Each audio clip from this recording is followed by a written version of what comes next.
tu le sens, tu l'entends. La rentrée approche. Ah, la rentrée. Le cafard, les gosses qui veulent leur fourniture scolaire de merde. Oh, on sait très bien que tu vas avoir 2 de moyenne de toute façon. Donc prends un stylo que tu t'es servi l'an dernier en fait. Ça sert à rien d'acheter un neuf. Donc on va préparer quand même ensemble la rentrée parce que j'ai envie qu'encore une fois cette année tu t'améliores. J'ai envie d'améliorer ton quotidien, d'améliorer ta santé mentale. C'est surtout ça dont je vais te parler dans cette vidéo. D'ailleurs, je lance quelque chose là en septembre pour la rentrée, pour t'aider au quotidien, pour être encore plus présente pour toi, pour qu'on soit ensemble, pour vraiment qu'on gravisse des échelons ensemble, bordel. J'ai créé mon canal Telegram, le lien est dans la description. À quoi ça sert? Je me le demande, moi aussi.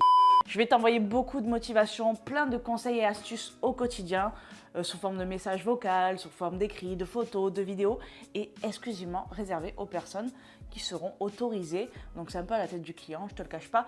Mon canal, non c'est faux, mon canal Telegram.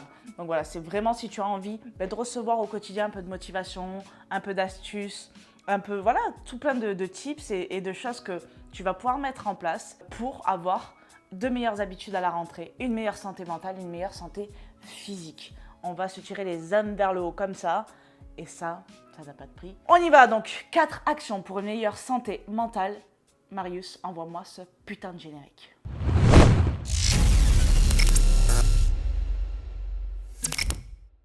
Le premier conseil, c'est de rester en contact le plus possible avec des personnes positives. Les relations saines et positives représentent un véritable pilier du bonheur et d'un épanouissement personnel.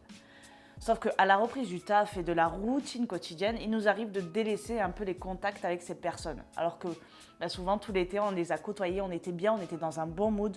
Même si on était en vacances, le fait de voir ces personnes, ça aide clairement. Donc garde un contact avec eux. Un message vocal si vous n'habitez pas proche, etc. Une vidéo, une image drôle, une connerie, quelque chose, un mot. Tu peux juste envoyer un mot. Voilà, c'est tout.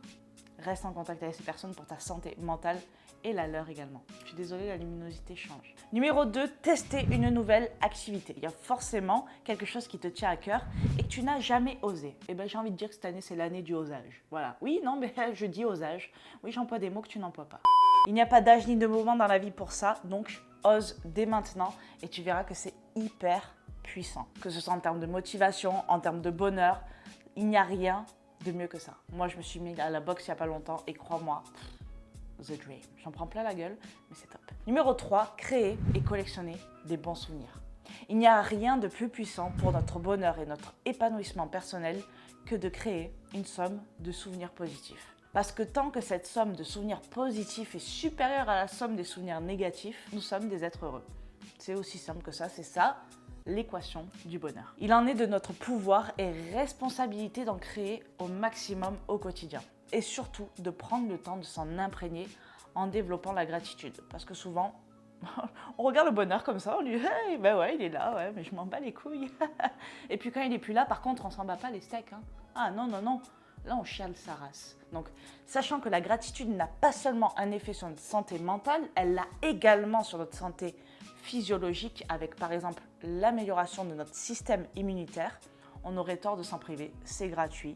Il te suffit chaque matin d'exprimer, par exemple, 3 choses pour lesquelles tu as de la gratitude et chaque soir, 3 choses pour lesquelles tu as de la gratitude qui se sont passées aujourd'hui. Et de t'en imprégner et de savourer. 4e conseil, le mouvement pour changer.